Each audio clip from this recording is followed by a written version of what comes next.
Module 3, Learning and Behavior. Module 3 provides you with information on learning and behavior. In this module, you will learn about positive reinforcement, punishment, the purposes of undesirable behaviors, and positive response strategies to encourage appropriate behavior. You will also see some video examples of positive reinforcement, modeling, and redirecting a child. In Module 2, you learned about the different roles you will play as a habilitative supports provider. Some of the things that you may be required to do are adapt materials for an individual, modify activities, provide personal assistance, and facilitate interactions with typical peers and other adults.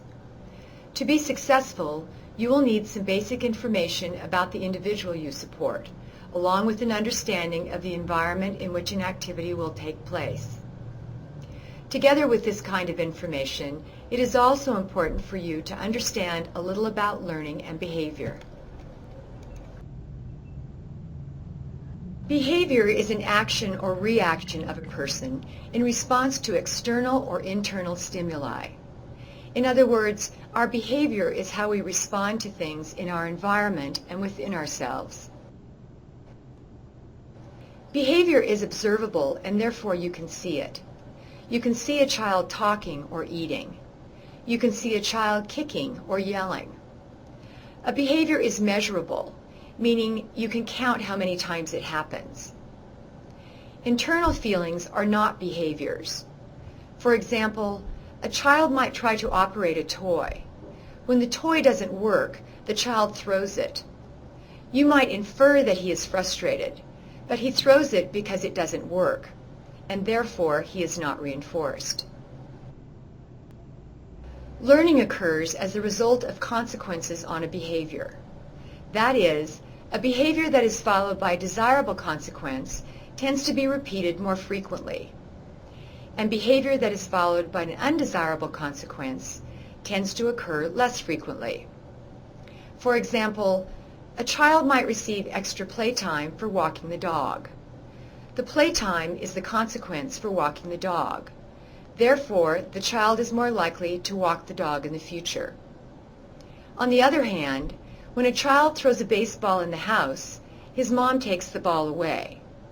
Therefore, he is less likely to throw the ball inside the house in the future. Reinforcement is a term that is used a lot when working with people with disabilities. Positive reinforcement is the presentation of what is called a stimulus that should be given immediately following a particular response. Using positive reinforcement increases the likelihood that the response will happen again.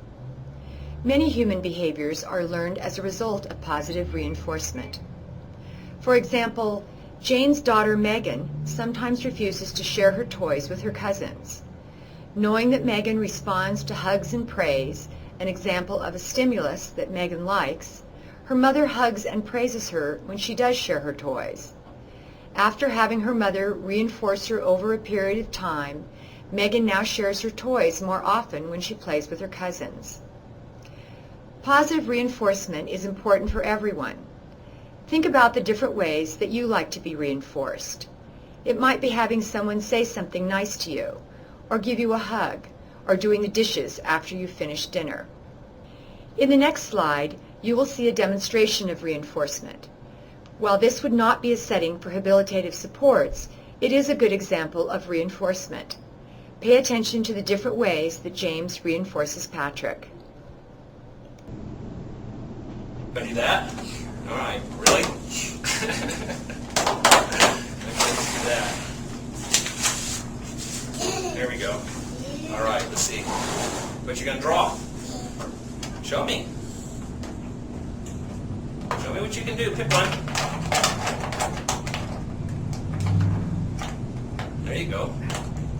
What color? Purple. Say pop, pop. No, let's see, huh? All right, pick one out. There you go. Let's color some. I'll make one too. Let's start with this one. Yeah, you can do it. Good job.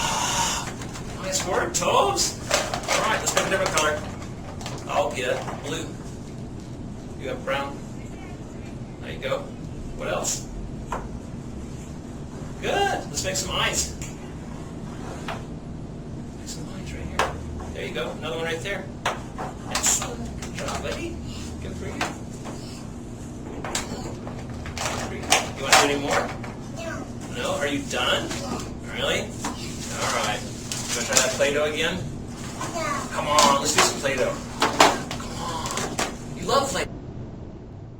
James used positive reinforcement to encourage Patrick to continue coloring, just as Megan's mother used it to encourage her daughter to share her toys.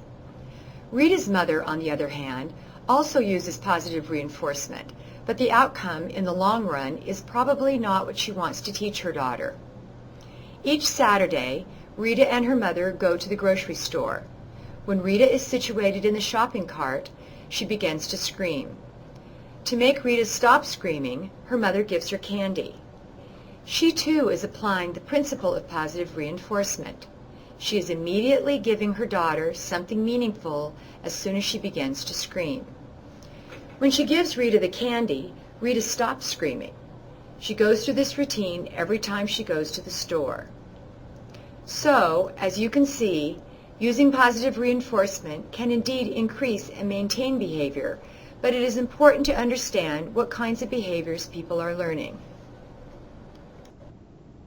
Although punishment is not something you as a habilitative support provider should ever use with a child, it is a concept that you should know something about.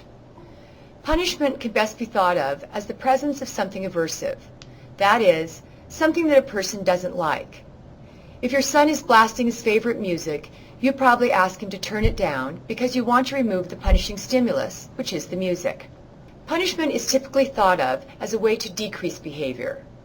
There are two kinds of punishment that you will probably be very familiar with. The first one, as stated earlier, is the presentation of an aversive stimulus, something a person doesn't like, that follows a particular behavior and results in the future decrease of that behavior. For example, Bobby's mother spanks him for pulling his sister's hair in hopes that he will not do it again. Another kind of punishment is the withdrawal or taking away of a stimulus in hopes that it will decrease the behavior. For example, a child might grab things from other children. As a result, the teacher puts the child in a chair that is removed away from the group. Over time, the grabbing behavior might decrease, but so might the interaction with the other children. There are no skills being taught to replace the grabbing behavior. It is important to remember that there are lots of problems in using any kind of punishment. Punishment can make people withdraw from activities or other people. It can make children aggressive. It can have emotional effects on a person. And it can also turn into the only reaction a teacher, provider, or parent uses with the child who they think is misbehaving. The other thing to know about punishment is that it really doesn't eliminate behavior, but typically only gets rid of it for a short period of time. Take a moment and think about the things that you would consider a punisher. As a habilitative supports provider, you need to understand the importance of using positive reinforcement when interacting with any child. You will want to talk to your supervisor about the kinds of reinforcers a child likes and how to use them to encourage her to actively participate in an activity. At some point, it may also be necessary to have a discussion with your supervisor about how to react to the moments when an activity is not working for a child and the child is displaying an undesirable behavior. People oftentimes look at an undesirable behavior as something that is part of an individual's disability, something that comes from within a person. They might say, "She does that because she has Down syndrome," or "She likes to hit people because she is mean." It is important that you understand that a child who displays an undesirable behavior is typically doing it for a reason and not because of her disability.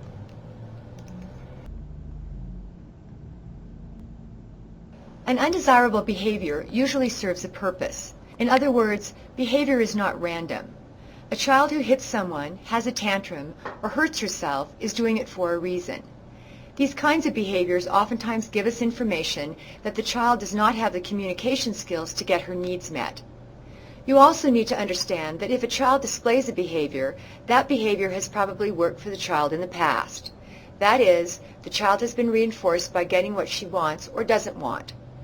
As you learned earlier, when people are reinforced, they usually repeat the behavior. Individuals usually have an undesirable behavior to either get something or to escape or avoid something. One of the reasons a person might have an undesirable behavior is to get something. She might want to get your attention for one reason or another, or she might want an object she sees. She might need help because she can't figure out how to do something, or she might be hungry. She also might be unhappy when something is taken away and she wants more of it. Even though none of us always use positive ways to communicate, a child who has a reliable communication system might simply ask you for something she needs or tap you on the shoulder to get your attention. But for those children who only know a few words or signs and have no reliable way to communicate, they might use a more aggressive behavior to indicate they want or need something. Another reason that a child might use an undesirable behavior is to try and get away from something or avoid doing something altogether. In the attachments for this module, you can read a story about Sarah and her experience at the horse stables. In the story, Sarah gets close to a horse named Sparkles so she can brush him. When the horse begins to move his head, she starts to say the word "okay" over and over again in a loud and fast-paced manner. As a result, she is removed from the activity. An individual might try and get away or avoid certain people or activities. She may not have had a good experience with a person, or parts of an activity may be too difficult, or she might just need a break for a few minutes. Also, there may be something in the environment that is disturbing the child. For example, the noise level may be too high, or there may be too many people in a place. A child who has a reliable way to communicate may simply tell you the problem, or take your hand and lead you away. The child who does not have a functional communication system will potentially use an undesirable behavior which may have worked for her in the past as a way to get away from something or out of an activity. The behavior may also require less effort for the child than trying to make someone understand what she is saying. Besides trying to obtain something or get away or avoid something, a child might also display a particular behavior to get sensory input. In other words, the child is trying to get something that the behavior itself offers. The actual behavior is reinforcing to the child. A child might rock back and forth or flick her fingers in front of a light, or in some cases even hit herself. Some children display a behavior to calm themselves and help them deal with a situation. Other children may be trying to keep themselves awake, and still other children simply like how their body feels when they engage in the behavior. We all have things we do to get sensory input, and we do it for different reasons. You might tap your foot when you are nervous or chew gum to stay awake. Your friend might twist strands of her hair in a meeting when she is bored. You both display what we have come to know as socially acceptable behaviors, whereas a child with a disability may not use these kinds of acceptable behaviors. It is important to try and distinguish when the purpose of a behavior gives a child sensory input and when a child is using an undesirable behavior to try and get something or avoid something in the environment. It will also be important for you to talk to your supervisor if you think a child is engaging in a behavior to get sensory input, and come up with a plan on when, if, and how to intervene. Our experiences have a big influence on how we behave. We all bring our personal histories, skills, and abilities to a situation. Besides the personal influences on our behavior, the environment itself impacts how we act. The place in which an activity occurs, the people in it, and the activity itself. As a support provider, you may not have control over a child's past experiences or personal influences, but you can create and control many of the environmental conditions. If a child does display an undesirable behavior, it is important that you stop, look, and listen to what is going on in the environment. That means think about things like who is present when the behavior occurs, how many people are around, what is going on. Is the child being asked to do something new or perhaps too difficult? Is the child having to wait for help or attention? When does the problem occur? Is it a different time of day? And where does the problem occur? Is it a new place? Other things to look for are how long the behavior lasts, and is there a consequence of some kind? For example, if a child is biting, do people leave the child alone?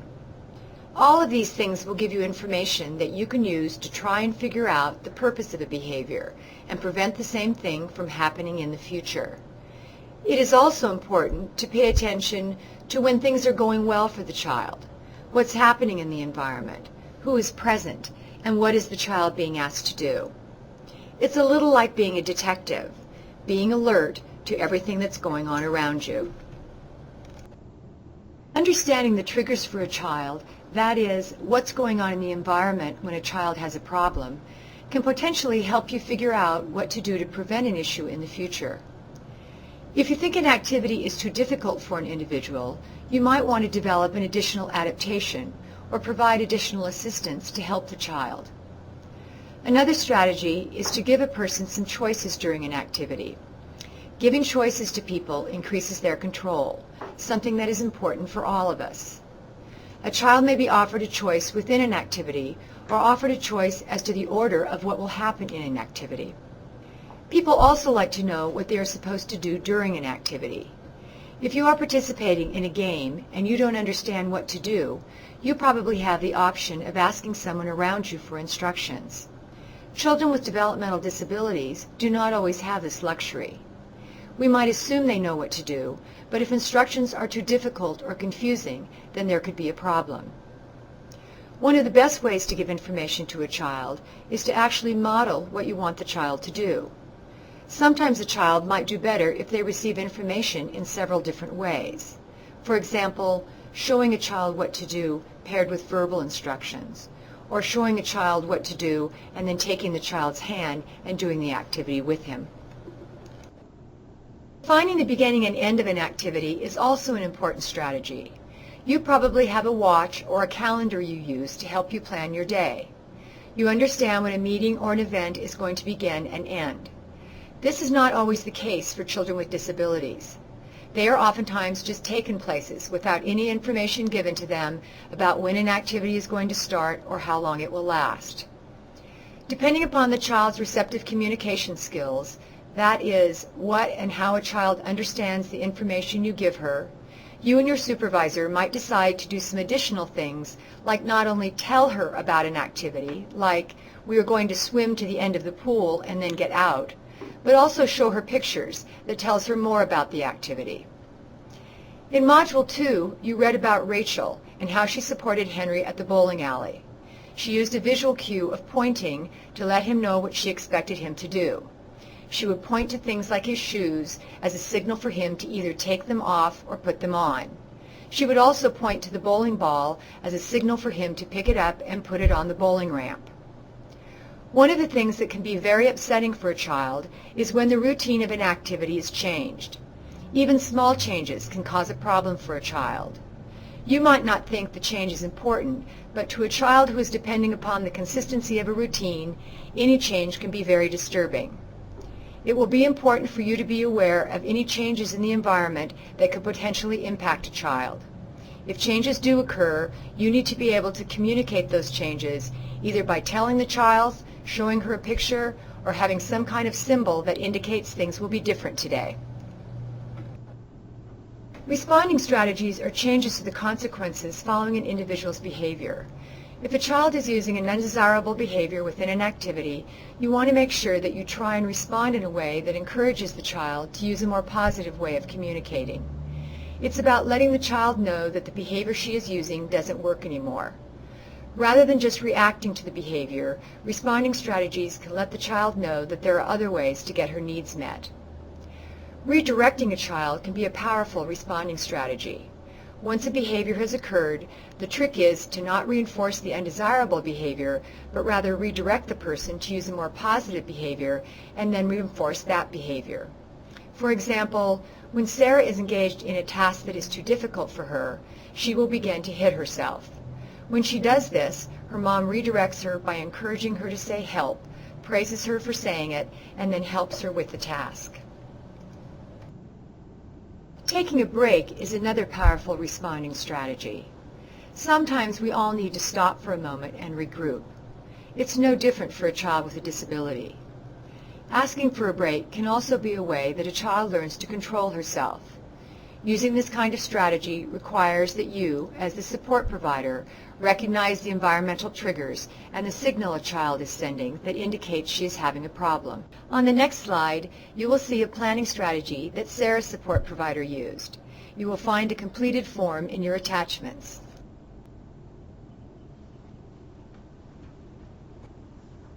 Tom and his supervisor thought it was important to write down some things they had learned about Sarah, not only for themselves, but also for her family and other people who might interact with her in the future. Tom had found several strategies that worked for Sarah, like redirecting her when she started to get upset, as well as modeling what he wanted her to do. It also helped her to take a break when she was tired or getting frustrated. Tom had also learned some things that didn't work very well for her, including holding her hands or talking to her in a loud voice. An environmental trigger for Sarah seemed to be too much commotion, like a lot of horses in the barn at the same time. Loud noises also seemed to be a trigger. Tom came to understand that Sarah became stressed easily, and one of the ways she would calm herself down was to rock back and forth. She didn't always understand what she was supposed to do, and when she repeated words over and over again, he thought she was probably trying to say she was afraid and wanted to get away from what she was being asked to do. Module 3 provided you with information about the foundations of learning. You saw examples of why people display certain behaviors and ways to try and prevent those behaviors from happening. You also learned how important it is to be a good observer. Understand the triggers in the environment and the different strategies you can use to respond to a child who is having a difficult time. In the next module, you will learn how to write a monthly summary of an individual's reaction to an activity and go through a brief review of all of the modules.